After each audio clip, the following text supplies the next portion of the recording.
A partir de agora, na 88 FM, Debate 88. Política, religião, comportamento e temas atuais em debate na 88 FM. Debate 88. Participe, dê a sua opinião. Está no ar. Debate 88. Hoje, dia 4 de outubro, ano 2024, mais um debate aqui na Rádio 88 FM. Eleições, o cristão deve se envolver ou manter-se distante? Nesta semana decisiva para as eleições municipais, o envolvimento do cristão na política se torna um tema urgente. A relação entre fé e política sempre foi complexa, mas neste período essa tensão parece se intensificar. A Bíblia não nos deixa sem orientação, ainda que por vezes seja desafiador interpretar seus princípios. Alguns versículos, como Jeremias 29:7, nos instruem a buscar o bem-estar da cidade, pois na sua paz vocês terão paz também. Isso sugere que o cristão tem um papel ativo na busca pelo bem comum, inclusive na política. Porém, essa participação requer sabedoria. Provérbios 11:14 ensina que, não havendo sábia direção, cai o povo, mas na multidão de conselheiros, há segurança. Isso implica que o cristão deve buscar discernimento ao se engajar politicamente, já que a ausência da igreja na política deixa o espaço livre para que inimigos da nossa fé acabem governando. A política oferece uma plataforma para manifestar valores do reino de Deus, como a justiça, o cuidado com os pobres e marginalizados e a defesa dos princípios das Escrituras. Ao mesmo tempo, há quem acredite que a política é um campo tão perigoso que o cristão corre o risco de comprometer sua fé ao se envolver diretamente. Muitos defendem a necessidade de manter uma certa separação entre a vida espiritual e os assuntos políticos, evitando que o cristão perca seu verdadeiro foco. Diante disso, o que queremos esclarecer no debate de hoje é: o cristão deve se envolver nos assuntos políticos ou manter-se distante? Eu recebo aqui os pastores Douglas Marins, da Igreja Metodista do Brasil, pastor Domingos Sávio, da Igreja Congregacional, pastor Fábio Scacciotti, da Projeto Vida. E eles estarão debatendo sobre esse assunto. Antes eu vou pedir ao pastor Fábio que ore por nós. Por gentileza, pastor. Senhor, nós te louvamos, te agradecemos por esse dia tão especial, Senhor. Nós temos a certeza que o Senhor tem o controle de todas as coisas. Nós queremos invocar a tua presença nesse dia e declarar nossa dependência, o nosso amor pelo Senhor. Muito obrigado, Jesus, por esse dia mais uma vez. Te louvo por essa rádio, te louvo, Deus, por esse momento especial e te agradeço, Senhor. Que o Senhor nos abençoe, abençoe cada ouvinte, Deus, família de cada ouvinte. Nós abençoamos em nome de Jesus. Amém. Muito bom dia ao pastor Domingos Sávio, da Igreja Congregacional. Tudo bem, pastor Domingos? A paz do Senhor Jesus, pastor Dário Ferreira. É um prazer, uma alegria estar aqui com vocês nessa manhã de sexta-feira, junto com meus amados e queridos irmãos, pastor Fábio, pastor Douglas. E vai ser um bom debate, eu creio, eu imagino, né? Com certeza. Pastor Douglas Marins, muito bom dia. Muito bom dia, pastor Dário, muito bom dia aos meus amigos aqui, pastor Fábio, pastor Domingos. Bom dia a você que está aí do outro lado, aguardando esse momento. Estamos às vésperas de uma decisão muito importante, né? Que impacta a vida de todos nós.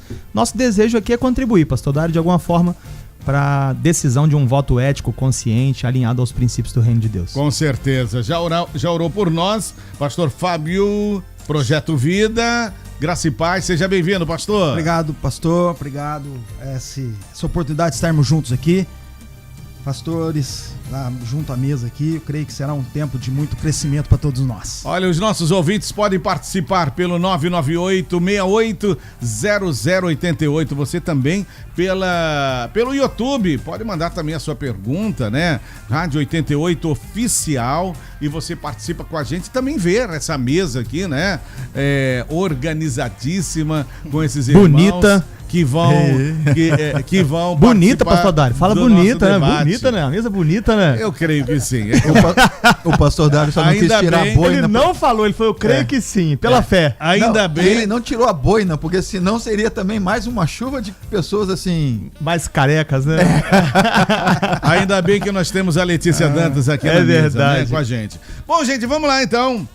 Primeira pergunta, para saber a posição dos queridos pastores que estão aqui conosco, o cristão deve se envolver nos assuntos políticos ou manter-se distante? Vamos começar com o pastor Fábio. Vamos lá.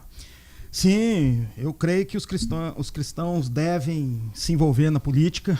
Isso pode ser uma forma de promover o bem comum e a justiça social, né? A política é uma das formas de buscar o bem comum. Envolver-se na política pode significar trabalhar para resolver problemas sociais, ajudar os necessitados, influenciar políticas que promovam o crescimento humano. Por isso, eu creio sim que o cristão deve se envolver no assunto da política. Né? Então tá bom. Pastor Domingos, qual é a sua posição? Eu também creio da mesma maneira, só que eu quero trazer um ponto aqui para a gente refletir e pensar juntos. A gente se interessa tanto por política que a gente começa a medir as pessoas em função daquilo que a gente está vendo. E às vezes a gente pensa que os cristãos devem aspirar às carreiras cristãs, como trabalhar numa igreja ou no ministério eclesiástico, né? Vamos, sim. Mas a gente não pensa, por exemplo, um cristão pode ser advogado e não revelar toda a verdade num contrato? Um cristão pode ser um estilista e de repente moldar a moda que os outros vão usar, e às vezes até modas estranhas. Um cristão pode ser um jornalista e não publicar as verdades de um fato para não prejudicar uma empresa ou um negócio. A gente se arvora para defender alguns pontos, né? Um cristão pode ser um bancário e não falar aos correntistas sobre os juros exorbitantes. Um cristão pode ser um funcionário de uma indústria de bebida alcoólica ou de entretenimento ou de lazer. Então, às vezes, a gente se importa com um assunto tão grande. Eu sou favorável que o cristão tenha que ter o seu espaço na política. Mas a gente precisa pensar não no cristão na política, mas em todos os âmbitos, em todos os cenários. Um cristão pode praticar esporte? Que maravilha, né? Por que não? Há poucos meses nós vimos pela televisão as Olimpíadas em Paris e aquela chuva de situações estranhas, né? Proibindo manifestações religiosas e o pessoal dando um jeito de aparecer de alguma maneira. Então, eu creio que o cristão pode sim se envolver nos assuntos da política, mas tem que ser uma coisa coerente com seu caráter cristão. Ele pode ser um político, ele pode ser um vereador, ele pode ser um prefeito, ele pode ser um deputado estadual, um deputado federal, um senador, um presidente da república. Nós já tivemos situações no Brasil em que houveram manifestações de uma fé religiosa de um ex-presidente lá, em que ele colocou situações estranhas ao comportamento cristão. Então, eu creio que a gente deve ocupar sim os espaços, mas não pelo simples fato de ser cristão, mas pelo fato de ser um ser humano, como diz o pastor Fábio, inserido num contexto. Então tem as suas ressalvas aí, né? Suas restrições. Como deveria ter assim. em toda a profissão. A gente tem bons jornalistas e jornalistas que militam. A gente tem funcionários nos bancos que são sinceros com seus correntistas e outros que escondem. Então depende exatamente dessa situação. Muito bem. Eu estou ao lado de uma pessoa que exerce um papel na força de segurança, né? Que existem ali bons profissionais e profissionais que a gente fica assim, não é? Pois é. Pastor Douglas Marins, a sua opinião? Pastor Dário, a resposta objetiva é sim. Sim. Eu acredito que o ponto de tensão nessa discussão talvez nem seja a resposta objetiva do cristão deve ou não deve se envolver com política. Sim. Eu acho que talvez o ponto de tensão seja o papel das denominações. Porque eu acho que uma coisa é o posicionamento do cidadão Douglas Marins, morador de Volta Redonda, pagador dos seus impostos. Outra coisa é o papel de uma denominação, de uma instituição. Meu posicionamento individual reflete o posicionamento da minha denominação? Isso é um ponto de discussão. Certo. Isso é um ponto de discussão. Eu acho que talvez o grande ponto de divergência seja esse. Vou dar um exemplo prático, tá? Nós temos no Brasil regiões, né? E as regiões são presididas por bispos. Você falando da igreja metodista, isso, né? igreja metodista. Certo. O pastor Fábio já foi metodista também, lá de Poços de Caldas, né, pastor Fábio? Tive o prazer de saber que o pastor Fábio já foi metodista de Poços. É metodista ainda um pouquinho, né? Lá de Poços de Caldas, né? Nós temos uma igreja muito forte em Poços de Caldas. Certo. Então o bispo Bruno, por exemplo, é bispo na 4ª região, que compreende Minas Gerais e Espírito Santo. Ele tem um candidato na igreja central de Belo Horizonte.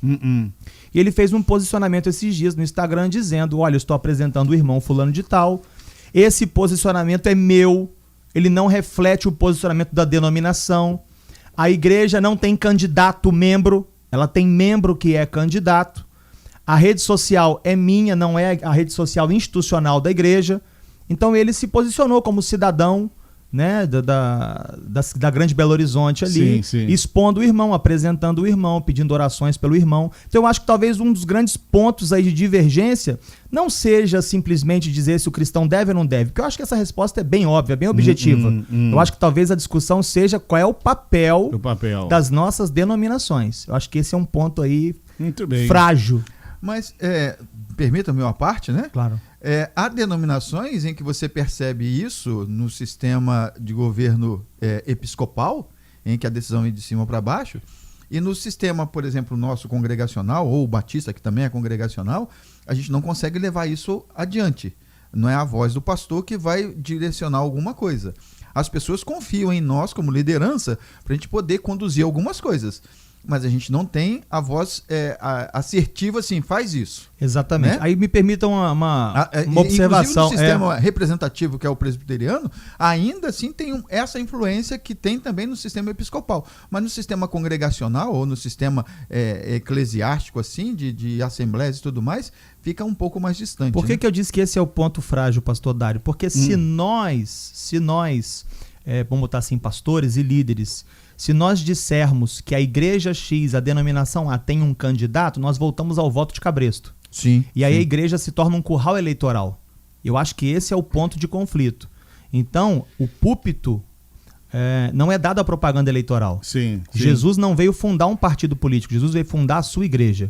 O púlpito deve ser preservado. Porém, os pastores, como os líderes da igreja, os cristãos em geral, eles têm esse direito constitucional de manifestarem suas preferências. Porém, as suas preferências, isso precisa ficar claro, elas não, no caso dos metodistas, né? No caso dos metodistas, a preferência dos pastores, dos líderes, dos cristãos em geral, não refletem o posicionamento da denominação. Então, eu acho que hoje o que gera tensão nessa relação, igreja, política, religião, igreja, é muitas vezes a igreja que se torna curral eleitoral. Porque eu acho que esse é o ponto. Há um ditado entre os evangélicos de que a igreja não pode entrar na política. Por causa disso. A política não pode entrar dentro da igreja. Eu acho que é por causa, né, pastor? Eu acho não. Tenho certeza que é por causa desse ponto aí sensível. De querer forçar com que a membresia vote no certo candidato. Por exemplo, pastor Dário, não é novidade para nenhum dos senhores. Eu tenho, por exemplo, na minha igreja hoje 3 membros que são candidatos. Sim. 3 membros. 2 em Volta Redonda, 1 em Barra Mansa. Sim. Eu tenho as minhas preferências, correto? Porém, eu tenho pessoas queridas dentro da igreja, líderes que estão com carros adesivados trabalhando para outras pessoas diferente daquela que eu apoio. E tá tudo certo. E vida que segue. Então as pessoas, elas são livres para fazer as suas escolhas. Agora, como cristão, como pastor, como líder, sobretudo como cidadão, tendo o meu direito constitucional preservado, sim, eu acredito que eu devo me posicionar, eu devo manifestar minhas preferências. E, pastor Douglas, lá na igreja do Monte Castelo, nossa igreja, a Família Água da Vida, um grande beijo a todos os irmãos que estão nos ouvindo e estão nos assistindo. A liderança pastoral lá, exercida pelo pastor Gerson Moura Martins, e eu e o pastor Jonatas como seus auxiliares, O corpo pastoral, a gente pensa o seguinte: nós somos pastores de todos ali. E ali a gente consegue ver correntes e manifestações de votos. Então, eu não posso simplesmente ser um pastor que vá a pastorear só um grupo em detrimento do outro. Nós, como líderes, pastoreamos a igreja.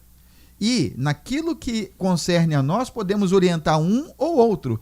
Mas nós somos pastores da igreja. Há dois anos atrás, quando veio a corrida presidencial, a gente via isso muito forte. Essa tensão ficou muito... A tensão ficou muito forte, e aí o pastor Gerson falou assim: nós somos pastores daqueles que votam.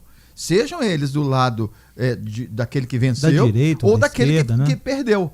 Mas nós somos pastores do rebanho, para não bater palma para quem venceu e nem para também não consolar aquele que se envolveu. E emocionalmente a pessoa se envolve tanto que ela se abate. Eu quero falar aqui, passar para vocês, inclusive quero ouvir o pastor Fábio também. Um ouvinte, João Paulo, ouvindo vocês, ele manda uma mensagem dizendo: a paz do Senhor, pastores e ouvintes, há uma grande diferença entre se envolver com política e se envolver com políticos. Todos nós, como cidadãos, devemos... todos nós somos cidadãos e como cidadãos devemos nos atentar à política, mas não podemos fazer de políticos nossos ídolos, assim como tem acontecido nos últimos anos, onde muitos têm estado cegos ao ponto de não enxergar a verdade, pois apenas ouvem os políticos que eles têm como deuses, mas não buscam ouvir a verdade. Como cristãos, a verdade é que deve nos guiar, né, pastor Fábio? É verdade. Boa palavra do João Paulo. Muito boa palavra. A verdade é que a gente precisa conhecer, né? O político diante dos valores que ele carrega, né? Os princípios, a história, a experiência, porque essas pessoas que vão respaldar um voto bem efetivo nosso. Entendo. E então, assim, eu creio, como foi colocado aqui na mesa, a gente tem que, de fato, olhar como pastores para o rebanho, né? Mas sim, é o nosso dever de ter esse voto, de fazer e de consolidar, mas a gente precisa, de fato, conhecer aqueles candidatos que a gente tem interesse e quer, né, votar. A verdade é essa. É bom o pastor direcionar as ovelhas com relação a isso? Porque é aquele negócio, eu creio assim nos valores do princípio que essa pessoa precisa ter, né? Os candidatos, eles precisam ter...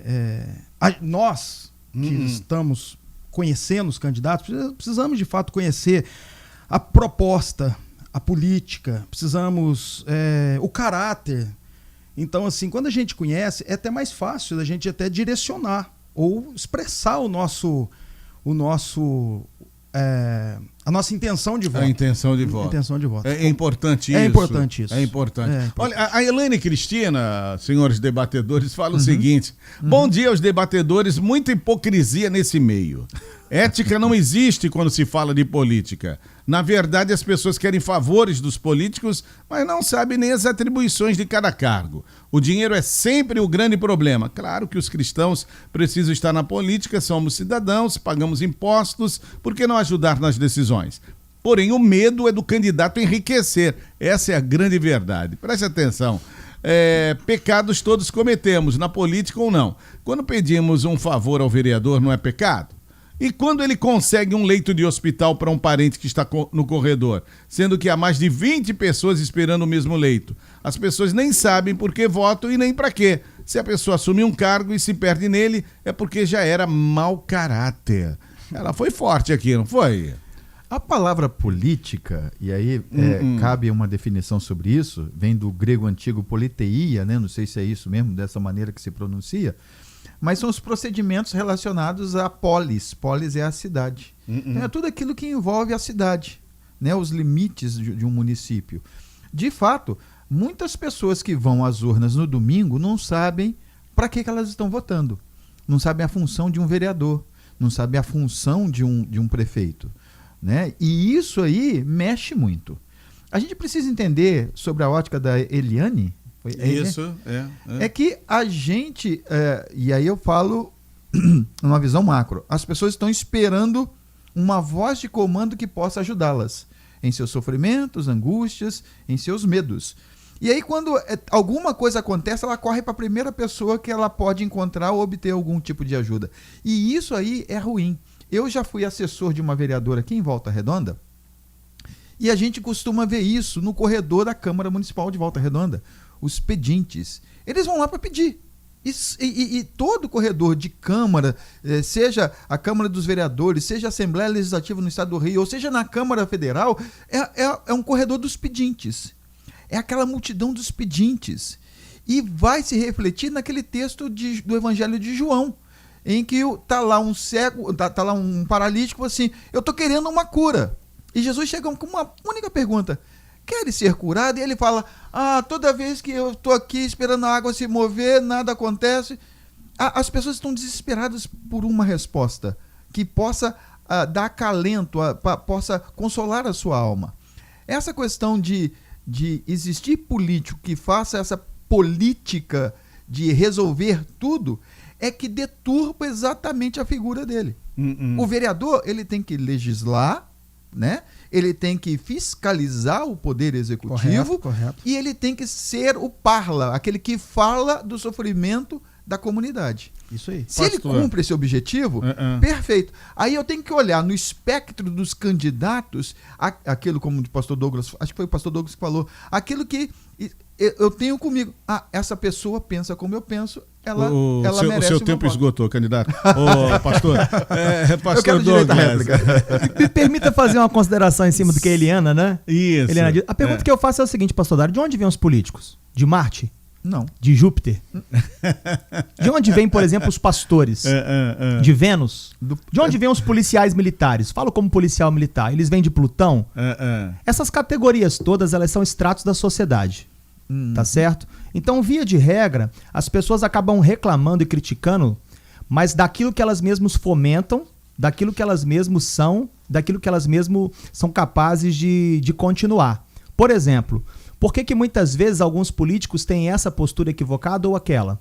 Porque, por exemplo, as pessoas, aí vem a questão dos pedintes, as pessoas, elas se condicionam, muitas vezes elas fomentam, muitas vezes elas criam esses canais. Olha, eu preciso de um saco de cimento. Eu preciso pintar aqui esse muro. Eu preciso retirar esse entulho. Me manda uma caçamba. Minha igreja vai fazer um almoço. Você pode, por exemplo, fazer a doação lá da carne da feijoada? Eu sou político, só pode pagar o ônibus do acampamento. Então, as pessoas criticam, mas elas são responsáveis, muitas vezes, por aquilo, né, que elas incentivam, pastor Dário. Certo. Então, particularmente, eu me sinto muito à vontade de estar aqui com os colegas, dizer que todo posicionamento que eu tomo em relação à política, seja a nível presidencial, seja a nível estadual e agora municipal, é desprovido de qualquer interesse. São ideais, são bandeiras que a gente acredita, são valores, né, pastor Fábio, que a gente defende. E muitas vezes, né, como se colocou aí, né, a vaga do hospital e tal, isso.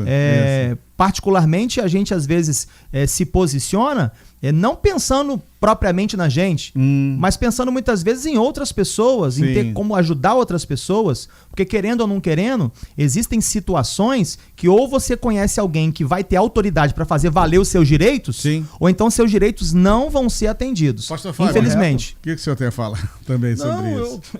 Eu tô com... De fato, eu tô com o pastor Douglas aqui. De fato...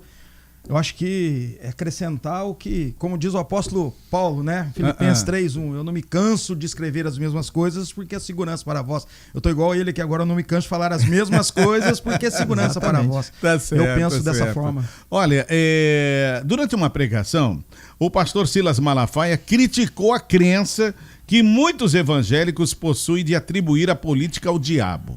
Vamos ouvir o áudio. Quantas vezes eu vi pastores, não é o povo não dizer, a política do diabo. Quando o povo de Deus entrega uma coisa ao diabo, não tem mais. Irmão, entregamos ao capeta, eu acho que o capeta diz para Jeová assim, não precisamos brigar não, teu pessoal lá na terra já me entregou. Onde é que está na Bíblia que é a política do diabo? Qual é o versículo que está na Bíblia? Você não pode afirmar uma coisa que a Bíblia não afirma. A Bíblia só afirma uma coisa que é do diabo e ele é o autor. João 8,44. Satanás é o pai, o criador, o patrono da mentira. É a única coisa que a Bíblia atribui a ele, como criação e como patrono. Pois é, pastor Douglas, pastor Domingos, pastor Fábio, vocês concordam com o pastor Silas Malafaia? Quais os prejuízos que a igreja pode sofrer por se ausentar da vida política, por acreditar que a política é do diabo? Olha, a ausência da igreja na vida política, ela pode trazer consequências significativas. É, né? Eu creio assim. Tanto para a própria instituição quanto para a sociedade em geral. Por exemplo, alguns pontos. A perda de influência moral. A igreja tem um papel histórico de ser voz moral na sociedade.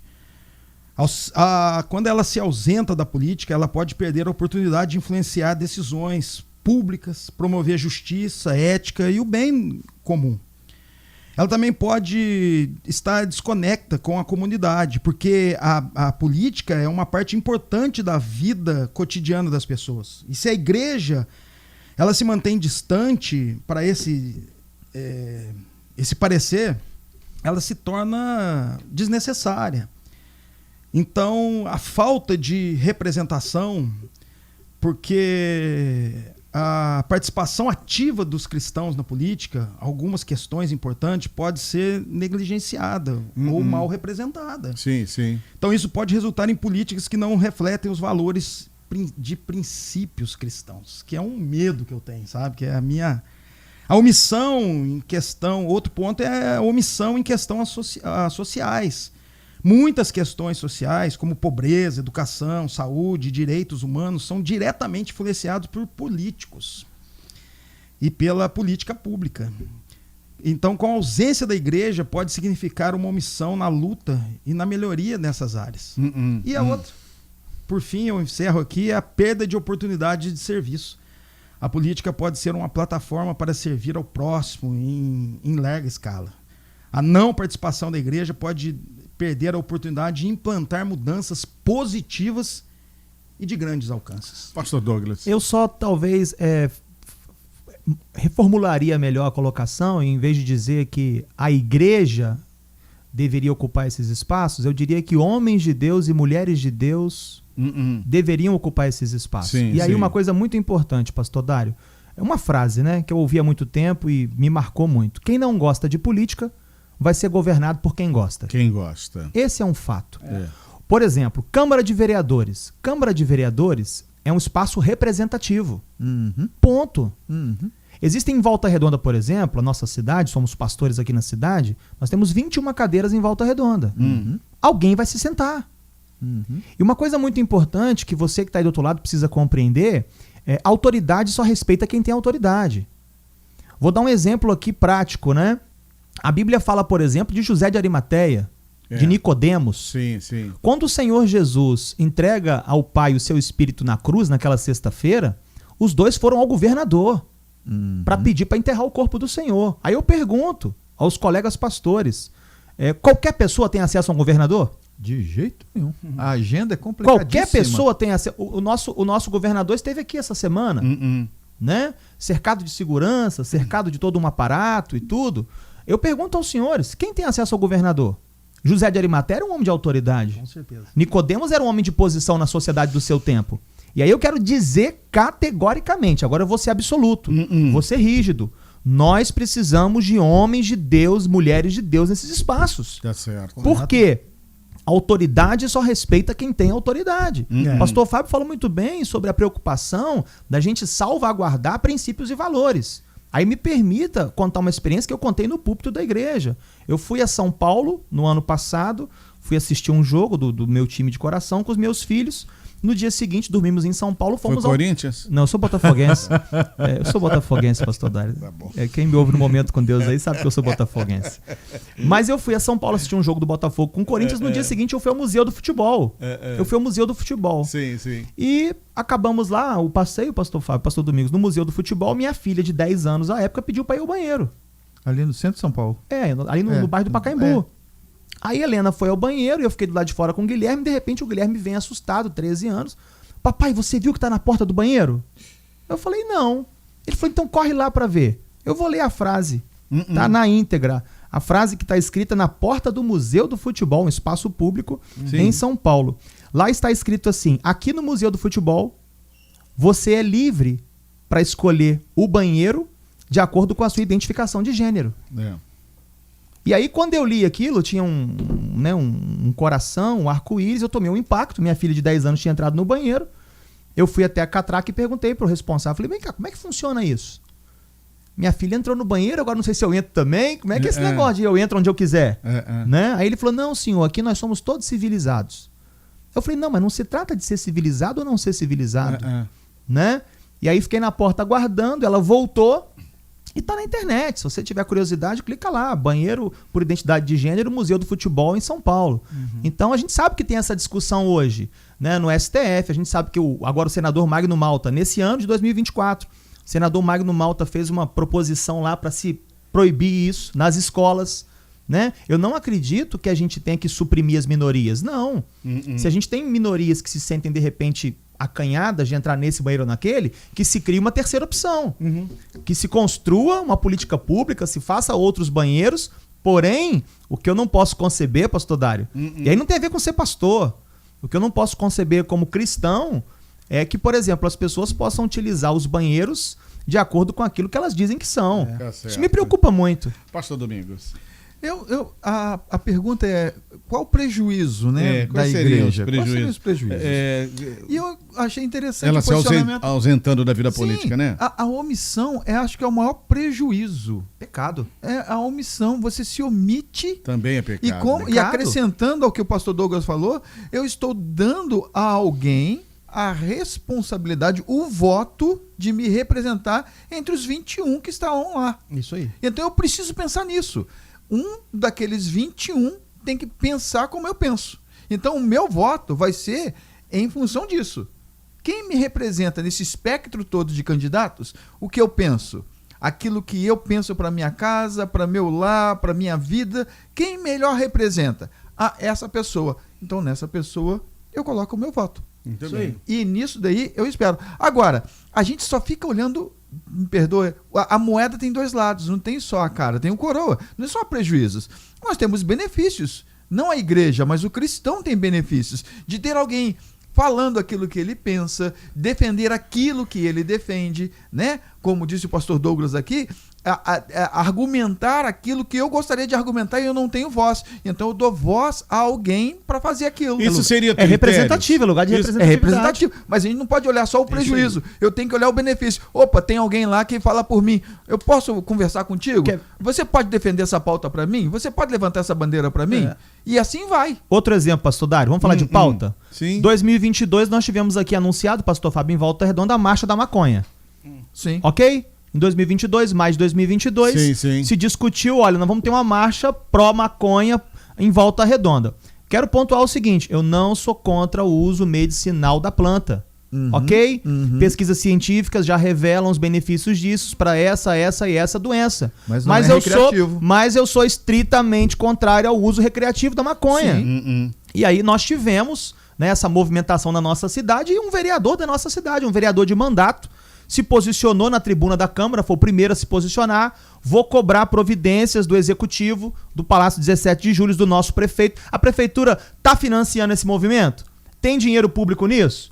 Vou ser contra, ele ocupou espaços, gravou vídeos, e aí entra a questão da representatividade. Então, só uma mãe, só um pai, né? Nós somos pastores, lidamos com jovens nas nossas igrejas, só um pai e uma mãe que já enfrentou o desafio de tentar tirar seus filhos das drogas, sabe como é importante ter alguém que o represente lá, levantando uma bandeira dessa. Então eu posso pegar o gancho disso que vocês estão conversando aqui, né, pastor Fábio? E perguntar quais os critérios, né? Os critérios que o cristão deve usar na hora de selecionar seus candidatos. Exatamente, e porque é uma escolha. A escolha de um candidato é uma tarefa desafiadora. Ah, sim, com certeza. Especialmente quando para cristãos, né? Como o pastor Douglas disse, a gente tem que conhecer para saber aonde que a gente está entrando. E desejar, a gente precisa escolher essas pessoas com valores. Eu sempre falo isso e vou sempre repetir isso, com valores e princípios. Valores e princípios, conhecer essa pessoa, para esse candidato, se ele está de fato não só proclamando aqueles valores, mas se ele está vivendo esses valores e andando nesses princípios que ele está dizendo. Isso inclui questões como justiça, honestidade, integridade, respeito pela dignidade humana. A gente precisa conhecer o histórico e a experiência dos candidatos. Analisar esse candidato em termos políticos, né, e as suas realizações. Um bom histórico pode indicar a competência e o compromisso de bem comum. Precisamos conhecer essa pessoa, esse político, e as suas propostas, né? Avaliar a política, a proposta do candidato, considerar como essas propostas elas vão impactar a sociedade, especialmente os vulneráveis. Os vulneráveis. Questão como saúde, educação, combate à pobreza, direitos humanos, são cruciais. É uma tarefa que a gente tem que cumprir, né? Cada eleitor deve cumprir, porque senão acaba errando no seu voto, né, pastor isso aqui Fábio? É necessário, né, pastor Dário? Agora, uma coisa interessante que eu pontuo aqui é o comportamento e o caráter, né? Conhecer o candidato é fundamental, porque procure por sinais de honestidade nesse candidato, né? A humildade, a capacidade de liderança, a ética, o comportamento pessoal e profissional do candidato deve refletir valores cristãos. Muito bem, vocês querem acrescer mais alguns critérios, além desses que o pastor Fábio acaba de falar? Eu não sei se, de repente, ajuda, né? A Igreja Metodista ela tem uma carta pastoral. Todo o processo eleitoral, os bispos da igreja escrevem um posicionamento para o povo chamado metodista. Então tem alguns pontos da carta pastoral dos bispos que podem ajudar o povo de Deus em geral. Os bispos dizem o seguinte na carta: embora não sejamos obrigados, obrigação não é. Sim. Embora não sejamos obrigados a votarmos em candidatos ditos evangélicos, os bispos fazem questão de ponderar o seguinte: procure candidatos cuja vida, valores históricos se aproximem do evangelho. Quer dizer, não precisa ser evangélico. Não é né? obrigatório, pastor Dário. Isso precisa ficar claro, porque senão a gente volta ao voto de cabresto. E a igreja se torna um curral eleitoral. Positivo. Então nós temos pessoas boas fora do evangelho, dentro do evangelho. Ponto. Porém, a orientação pastoral e episcopal é: procure pessoas cujos valores históricos de vida se aproximem do evangelho. E aí entra as questões que o pastor Fábio ponderou. A questão da pobreza, dos menos favorecidos, a questão da justiça social. Isso. Entram as questões de valores, as pautas de costumes. Nós não podemos ficar só nas pautas de costumes. É porque né? às vezes nós só ficamos naquela, ele é contra o aborto, a favor do aborto, mas tem outras causas, Sim, né? Não podemos, e essa foi uma discussão da eleição de 2022, a eleição presidencial, que ficou-se muito ali na pauta dos valores, né? Aborto, liberação das drogas, ideologia de gênero, aquela coisa toda, e se esqueceu de outras coisas. Se esqueceu de outras coisas. Então, nós acreditamos, eu particularmente acredito, né, que esses candidatos a serem escolhidos por nós, a vida, o histórico de vida, os valores precisam se aproximar do evangelho. Precisam ser, né, valores muito próximos à ética do evangelho de Jesus, que é a ética do quê? Do alimento para quem tem fome, da justiça social. Né? Então eu acho que isso para nós é fundamental. Uma outra coisa importante que pode ajudar: avalie os partidos. Ah, tá. Importante, né? Avalie os partidos. Às vezes o cristão entra até num partido que ele não deveria entrar, né? Avalie os partidos. Porque não avaliou, né? Não leu os estatutos. Avalie os partidos. Outra coisa importante, pastor Dário: se o candidato é de reeleição, procure avaliar os últimos 4 anos. Isso aí. O que ele fez nos últimos 4 anos? Né? Por exemplo, eu me lembro exatamente em quem eu votei. Eu poderia dizer depois, né, posso dizer para qualquer pessoa quais foram as ênfases do candidato que eu votei. O que ele defendeu, quais foram as bandeiras dele, quais foram as lutas dele, o que ele fez, o que ele não fez. Então eu acho que isso também é extremamente importante. Pastor Domingos. Não tenho o que acrescentar ao que os colegas falaram. A gente só precisa pensar o seguinte: avaliando currículo, avaliando ideias, avaliando propostas, avaliando tudo isso, a gente precisa entender que nós estamos diante de 2 poderes, o executivo e o legislativo. O executivo, em Volta Redonda pelo menos, são poucos os candidatos, como também em outras cidades. Não são muitos, porque eles acabam fazendo coligações para ter tempo de propaganda e tudo mais. Então a gente precisa olhar exatamente os partidos, não somente quem capitaneia a campanha, mas olhar os partidos e exatamente o que esses partidos estão defendendo. E na eleição proporcional, que é a representativa, que é do parlamento, e parlamento é parla, né, de falar, é quem é que melhor fala, quem sabe discursar, quem tem coerência, quem tem discernimento, quem tem visão, quem tem estratégia. A gente precisa olhar para a nossa cidade, a polis, a cidade, e ver quem é que enxerga as situações para defender essas situações.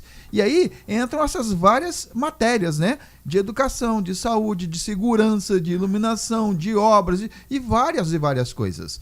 Olhar apenas para o mandato executivo e não olhar para o legislativo é errado. E olhar só para o legislativo e não pensar no executivo também é ruim. Então a gente precisa pensar. E aí olhar exatamente essa questão dos partidos políticos, as bandeiras, as alianças, porque isso compromete e muito. Porque você pode ir para o voto, assim, esse meu voto aqui está garantido, porque eu vou votar numa pessoa honesta, correta, íntegra, sábia, mas, como o pastor Dário disse, ele não prestou atenção no partido que ele está. Positivo. Inclusive, tem um ouvinte aqui que prefere não se identificar, faz uma pergunta para vocês. Qual a opinião dos debatedores sobre uma pessoa que se diz cristã votar em um partido que seja totalmente contra a fé cristã? Eu tô de camisa vermelha hoje aqui, mas eu vim com a camisa do Dia do Legado da Igreja Metodista. O nosso legado é servido. Tem nada a ver com partido político, tá, pastor Dário? Tá certo. Porque de repente, né, pastor, a pessoa tá vendo a gente pelas câmeras lá, tá me vendo de lado, né, pastor Domingos? Pastor Douglas veio com a camisa do partido. Pelo amor de Deus. Eu proponho que você fique perto do Dário, porque preto e vermelho fica uma combinação muito legal. Misericórdia. Deus não tá nisso. Então não tem nada a ver essa camisa vermelha, tá, pessoal? É Dia do Legado. Nosso legado é servir. Tá bom? Mas e aí? Qual é a opinião de vocês? Uma pessoa que se diz cristã votaria um partido que seja totalmente contra a fé cristã? Esse é o detalhe, pastor Dário. Quando você se lança a um propósito, uma ideia, eu quero ser usado na política. Por favor, olhe, analise o estatuto, o regimento, as bandeiras, olhe o partido onde você está se inserindo, vê quais são as coisas que esse partido defende, para depois você não ficar refém disso. Porque existe muito disso, tá? Sim. O partido político faz com que os seus associados, seus filiados... Sim. Não, você tem que fazer isso. E aí compromete bastante né? Essa situação. Pastor Fábio, concorda? Eu concordo. Eu só tinha um negócio a acrescentar dentro da pergunta lá em cima, que é a transparência e a prestação de contas, né? Sim. Do candidato. Sim. A gente também precisa cobrar isso aí. Precisa cobrar, né? Precisa estar atento, né? O pastoreio, a mentoria, né? A mentoria, né? Porque exatamente. Isso aí é que vai respaldar também o sim ou não, né? Dessa pessoa. Muito bom. Isso aí. Olha... Continua, pastor. Continua. É por aí. O candidato ele precisa ser transparente com as suas ações. Precisa ser transparente, né? Ele precisa prestar contas à população. Até porque ele está trabalhando pra gente. Muito bem. Assim, isso é uma chave no nosso entendimento. Olha, o pastor Lander, inclusive o pastor Lander faz um tempo, né? Eu estou atrás do pastor Lander para conversar com ele, não consegui até hoje. Ele é policial militar também. Pois é, deve ser por causa disso que eu não consegui falar com ele. Em Juízes 9, diz que a parábola de Jotão frisa bem o risco dessa omissão do povo de Deus em escolher ou ser um governante. Boa palavra, pastor Lander. O espinheiro, hein? O espinheiro chegou para reinar entre as... Vamos ler lá Juízes 9, gente. Vamos ler Juízes 9. Tem mais aqui, não quer se identificar, gente. A paz do Senhor, boa tarde. Então eu acredito que nós cristãos devemos ter voz sim na política. Se o povo perece é por falta de conhecimento. Se não houver cristãos que realmente são cristãos na política, como pautas que ferem nossos princípios vão ser barradas. Já está difícil mesmo com alguns poucos cristãos na política. Imagine se nós, igreja, fechar os olhos para isso. Observação. Na reunião da escola do meu filho, no final tinha uma pesquisa para dar opinião se gostaria ou não de ter ensino religioso. Mas esse ensino religioso seria todas as religiões. Me desculpe, se isso não for uma agenda do ecumenismo, me diz o que é. As nossas crianças precisam de mais vozes como Nicolas Ferreira, Marcos Feliciano e etc. Eu penso assim, a gente precisa ter cuidado com essas coisas. O Estado é laico, ele não pode determinar... se o ensino é religioso, ele tem que ser aberto, tá? Mas ele não pode ser canalizado apenas para um conceito. E isso é complicado, a gente não consegue administrar isso. Evidentemente, nós como cristãos, evangélicos, protestantes, nós vamos defender a nossa bandeira. Sim. Mas eu não posso impedir que outras pessoas que professam outra fé também não tenham esse espaço. A menos que o colégio seja confessional, né? Sim, eu, se for confessional. eu estudei a vida inteira no Colégio Batista, fui muito abençoado por isso. Uma pauta que eu levantei alguns anos atrás, e agora eu estou vendo que está acontecendo de uma certa maneira, é a capelania escolar. Porque é necessário que o ambiente escolar, você tenha ali pessoas que possam administrar essas situações de conflito. Necessariamente não precisa ser um protestante. Pode ser um cristão, como o pastor Douglas diz da carta metodista. Há pessoas, entre os políticos, pessoas que não são verdadeiramente cristãos, não estão em nossas igrejas, mas defendem essas pautas, defendem essas bandeiras. É isso que a gente precisa prestar atenção apenas. Olha, Romanos 13... Queria falar, pastor? Não, eu só queria pontuar que às vezes a gente entra nessa discussão, igual foi em 2022, né? As pautas de costume, as outras questões, isso é importante, isso não é importante. Eu não sei se o pastor Dário vai se lembrar, os colegas vão se lembrar, mas em 2022 se discutia muito a liberação das drogas. Sim. Tinha um grupo que dizia, não, eu sou contra a liberação das drogas. Verdade. Aí tinha um outro grupo que dizia, não, eu não sou contra. Ok? Eu não sei se os colegas têm essa informação, mas o STF agora, ele já deliberou uma quantidade, parece que é 25 a 60 gramas de maconha, como permitido. Isso. Ok? Como permitido. Agora eu, particularmente, esquece pastorado, esquece vocação ministerial. Como pai do Guilherme, como pai da Helena... Esquece a figura militar também. Não pode nem pensar nisso. Se pensar nisso aí, né? Eu travo a discussão. Então, como pai do Guilherme, como pai da Helena, eu não quero que as drogas sejam tão acessíveis assim. Eu não quero. Entendo. Eu não quero, mas já se deliberou no STF, porque lá em 22... disseram, não, isso aí não é pauta, não. Nós não vamos discutir isso, não. E tá, passou uma maquiagem, aquela coisa toda. E depois que ganharam a eleição, votou e liberou. Votou e liberou. Pronto, simples assim. Então a gente tem que estar atento a isso. Romanos 13:1 afirma que toda autoridade vem de Deus. O que Paulo quis dizer com isso? E como essa verdade deve influenciar a nossa atitude em relação aos governantes?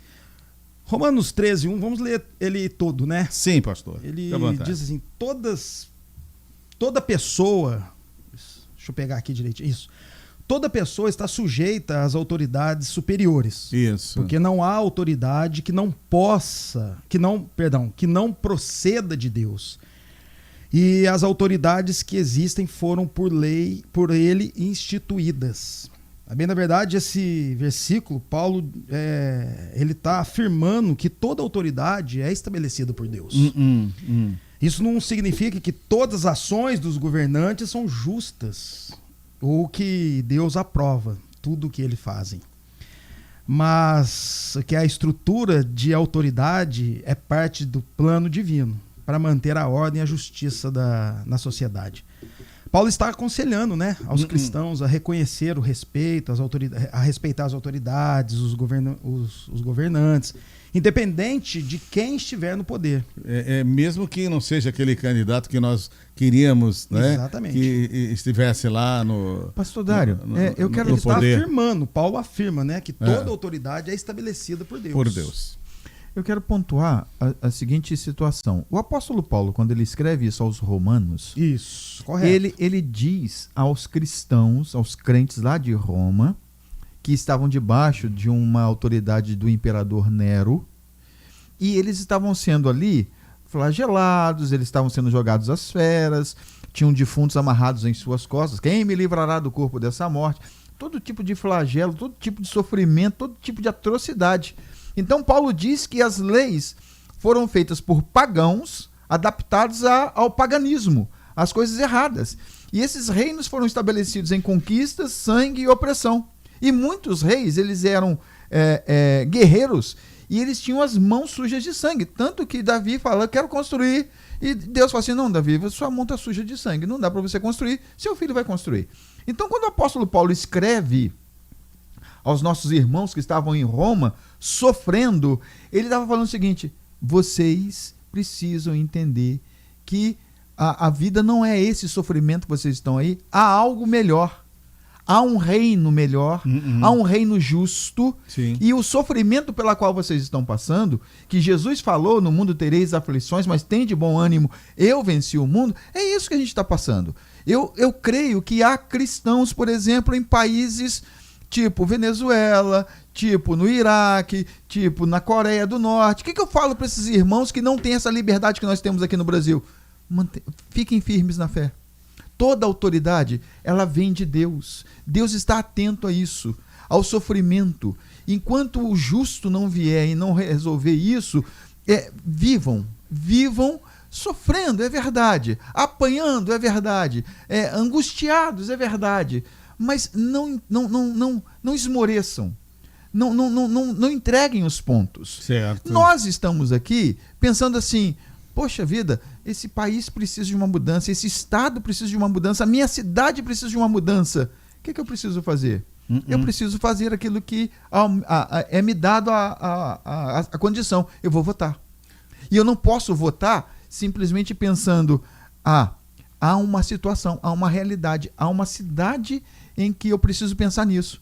Há pessoas sofrendo, precisam de políticas públicas de atendimento, precisam de um cuidado. Então, o voto no domingo, dia 6, vai expressar a vontade da maioria. E que essa vontade seja, que ela esteja alinhada com a vontade de Deus.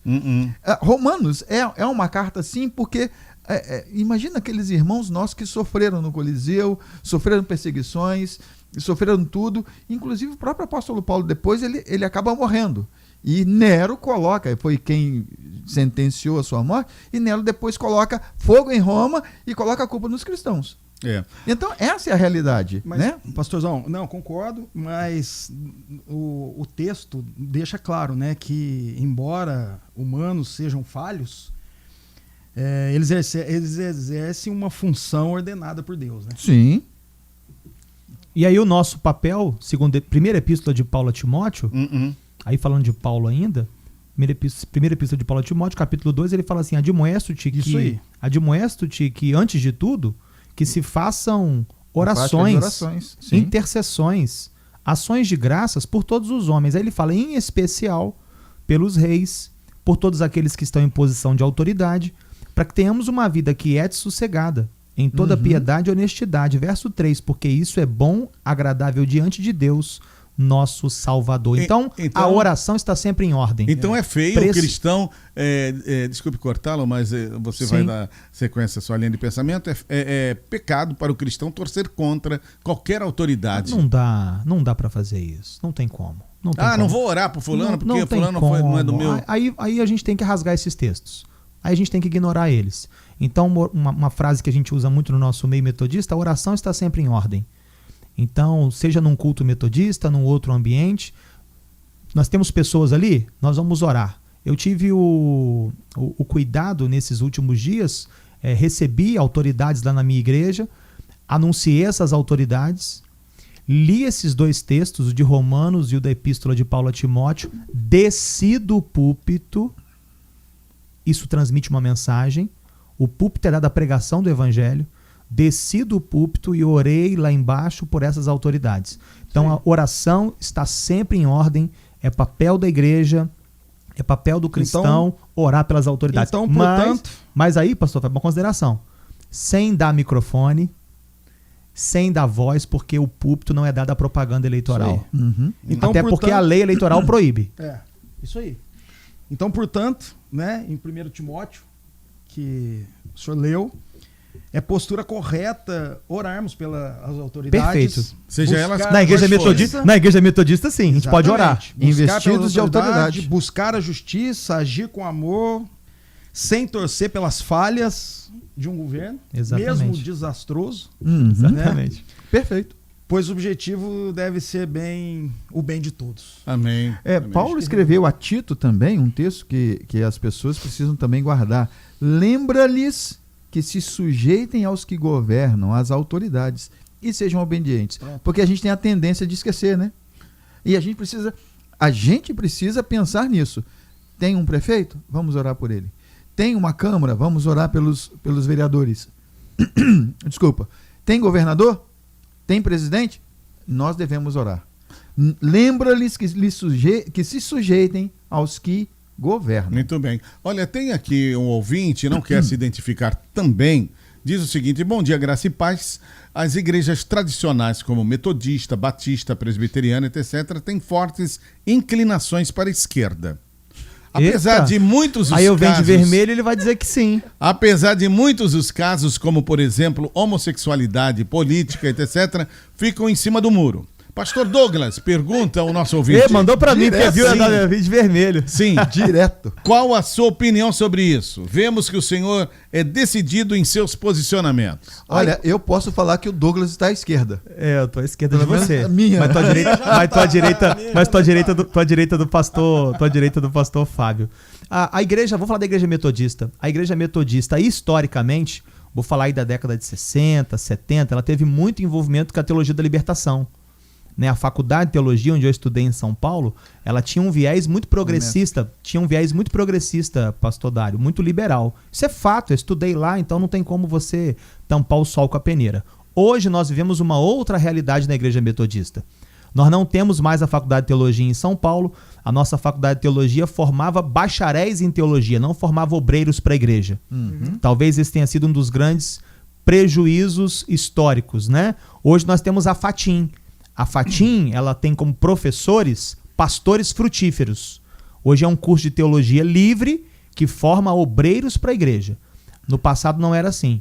Agora, não dá para ser tão absoluto e dizer que as igrejas históricas, via de regra, elas têm uma inclinação à esquerda. Eu digo que hoje, pode ser que no passado sim, mas hoje essa realidade está completamente mudada. Falo pela região em que estou inserido, que é a primeira região, falo pelo meu bispo, o bispo Paulo Rangel, falo pelo distrito de Volta Redonda. Muito bem, bem explicado, pastor Douglas. E um cristão pode vender seu voto? Eita! Deus me livre. Posso Será falar? É claro. Vamos lá, pastor Além de crime, Fábio. tem a lei aí? Não, é crime eleitoral. Tem a lei aí? Não. Da cadeia isso aí, hein? É crime. É porque, na verdade, vender o voto é uma prática ilegal, né? Sim. É antiético e vai contra os princípios de honestidade, integridade, de justiça e do cristianismo.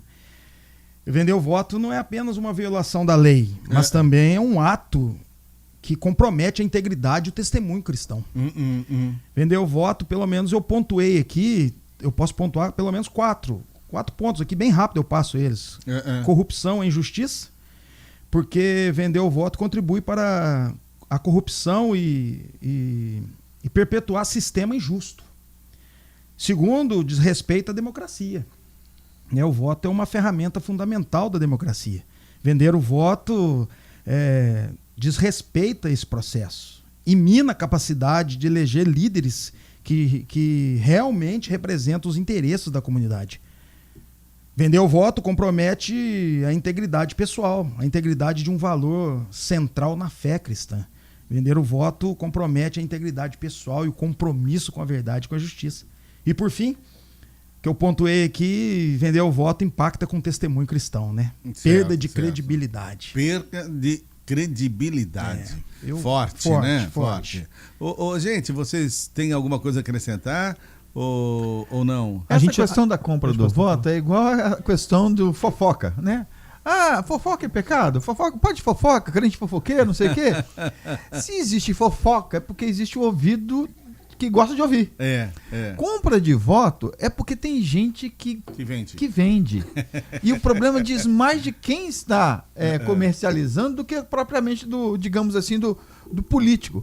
Eu conheço muitos políticos que são honestos, sinceros, corretos, e ele não vai falar assim, eu vou comprar o seu voto. Não. Eu preciso entender isso. Só existe porque um alimenta o outro. Tá? Eu estou comprando. Eu estou vendendo. A gente tem que se afastar dessas coisas. Como pontuou também o pastor Douglas, isso é crime. Isso é criminoso. Artigo 299. Dar, oferecer, prometer, solicitar ou receber para si ou trem, dinheiro, dádiva ou qualquer outra vantagem para obter voto, para conseguir ou prometer abstenção e ainda a oferta que lhe seja feita. Pena, reclusão até 4 anos e pagamento de multa. Artigo 299. É forte isso. Mas também tem outro lado da moeda, né? o seguinte, eu não quero saber de nada, eu vou votar em branco, eu vou anular meu voto. Aí, pastoralmente, deixa eu fazer um pedido. Por favor. Vença essa frustração, meu irmão. Se de repente você se desiludiu, se você se frustrou, eu votei no fulano, votei no Beltrano, não deu certo, renove a sua esperança. Então, pastoralmente aqui, eu quero te encorajar, você que está aí ouvindo a gente, renove a sua esperança, pastor Dário. Quanta gente boa, né, a gente tem aí que pode ocupar bem esses espaços, né, ser sal, ser luz. Então, renove sua esperança. Porque a omissão também é pecado, né? Não faça isso. Não. A pessoa não ir é uma coisa, se abster de votar. Tá fora, agora, né? você chega diante de uma máquina, da urna, você enfrenta uma fila, lá onde eu voto, na Volta Grande, é uma fila enorme. Aí eu chego, enfrento aquela fila, fico quase 1 hora, 1h30. Aí chega na hora, eu vou votar nulo ou anulado. Não, branco? Não vou fazer um negócio desse. Não dá. Não dá. Não. Aí é masoquismo demais. Você enfrentar aquilo tudo pra apertar branco. Isso é um crime. Pra apertar nulo. O voto tem que ser ético. Não, tem que ser ético. Pastor Fábio. Existem implicações, né, de votar em branco ou anular o voto. Perda de voz, Sim. perda da responsabilidade cívica. E impacta no testemunho cristão ainda, porque participar ativamente no processo eleitoral, ele pode ser de uma forma demonstrar compromisso com a justiça e o bem comum. Então, quando anula o voto, pode ser visto como uma omissão. Um momento crucial para a sociedade. Bom, gente, estamos chegando ao final do nosso debate. Aprendemos muito aqui. Olha, se você, como cidadão, como cristão, tinha alguma dúvida... Isso aqui foi um seminário, né? Esse debate aqui hoje foi um seminário. Não deixe ninguém falar pra você que você deve votar nesse ou naquele, né? Mas não sou eu que vou dar as considerações finais, nem sou eu que vou dar conselhos. Eu pergunto, ou melhor, eu falo aqui aos nossos debatedores, já agradecendo a presença de cada um, se algum ouvinte está em dúvida sobre quem votar, quais orientações vocês podem oferecer para ajudá-los em sua decisão. Pastor Domingos Sávio, muito obrigado. E concluindo. Eu que agradeço, pastor Dário, obrigado a sua oportunidade por ter vindo. Estar aqui nessa mesa com meus colegas. Se você está em dúvida do que fazer, serenidade, consciência, calma e não ser guiado pelos espertinhos de última hora que ficam nas portas dos colégios e zonas eleitorais distribuindo santinho. Olha aí. Tá? Até porque, gente, eu vou me ausentar até segunda-feira porque a Justiça Eleitoral proibiu a circulação de santinhos, tá? Então, como os santinhos são proibidos, eu estou fora do ar até segunda-feira. Mas Tá bom. vá com serenidade, com calma, com sabedoria, exerça o seu voto. E depois fica a sua responsabilidade. Ore pela sua cidade e por aqueles que foram investidos de autoridade. Pastor Fábio Escaciotti, mais conhecido como Pastor Fabão. Quero agradecer e prazer em conhecê-lo, né? Prazer foi meu, pastorzão. Tá ok? E gostaria que o senhor deixasse suas últimas considerações, que bom. por favor. Só algumas orientações para que possa nos ajudar a decisão desses votos. Pesquisar de fato os candidatos, Sim. o histórico, a experiência, a proposta política, seus valores e princípios, né? Questões morais e éticas, avaliar o caráter e a integridade desse candidato. De coração, olhar mesmo, né? Ver considerar os impactos social e econômico desse candidato e buscar orientações e reflexões, né? E eu fico grato por estar aqui com vocês, essa mesa tão abençoada e creio que foi um debate muito saudável. Com certeza. Que trouxe bastante entendimento para os ouvintes. Obrigado por ter Prazer foi vindo. meu. Pastor Douglas Marins, muito obrigado também por ter vindo e concluindo. Pastor Dário, parabéns pela sua condução, obrigado. sempre brilhante. Eu quero só terminar com uma historinha como pastor metodista, como membro da Igreja Metodista, um movimento que foi iniciado no século XVIII na Inglaterra. Eu não posso ser neutro nesse momento, não somente por uma questão bíblica, mas também histórica. A Inglaterra de John Wesley era escravagista, pastor Dário. A Inglaterra da época de John Wesley era a potência da época, mas sustentada pelo pilar da escravidão. E John Wesley se posicionou, escreveu, orientou os pregadores metodistas, e John Wesley influenciou o parlamento inglês. Tem um filme aí que é uma dica pro final de semana, tá? Jornada pela Liberdade. Olha, ótimo. É um filme aí da Netflix, tá, Letícia? Assiste lá no final de semana. Vou nessa, hein? Jornada pela Liberdade. Jornada no pela domingo. Liberdade. Assiste Ó. no domingo. Jornada pela Liberdade, pastor Dário. John Wesley dizia que a escravidão era o pecado mais vil. E no filme Jornada da Liberdade, o deputado do parlamento inglês, William Wilberforce, quando ele entra na carruagem dele, que ele tá indo fazer o seu discurso no parlamento inglês, o filme retrata isso, ele recebe uma carta, pastor Fábio, intitulada Carta do Pregador. Quem é o pregador? John Wesley. John Wesley encoraja o deputado do parlamento inglês a defender a igualdade entre negros e brancos. Ele está já quase desistindo dessa bandeira, ele vai para o parlamento inglês, lê a carta de John Wesley, defende esse posicionamento e a Inglaterra se torna um país livre, onde negros e brancos passam a ter direitos iguais. Então, como fruto do movimento de John Wesley, eu não posso ser neutro, eu tenho posicionamento, o meu posicionamento não reflete o posicionamento da minha denominação, todos os membros são livres para votarem quem quiserem, e eu encerro dizendo, é uma frase de outro pastor, agora batista, eu não temo o grito dos maus, eu temo é o silêncio dos inocentes. Então, se posicione, faça sua... Eu não temo o grito dos bons, mas o silêncio dos maus. Então faça do seu posicionamento um posicionamento ético, exerça a cidadania, bom voto no domingo. Um grande abraço a todos vocês, eu volto já com o Altar 88, um culto em seu lar.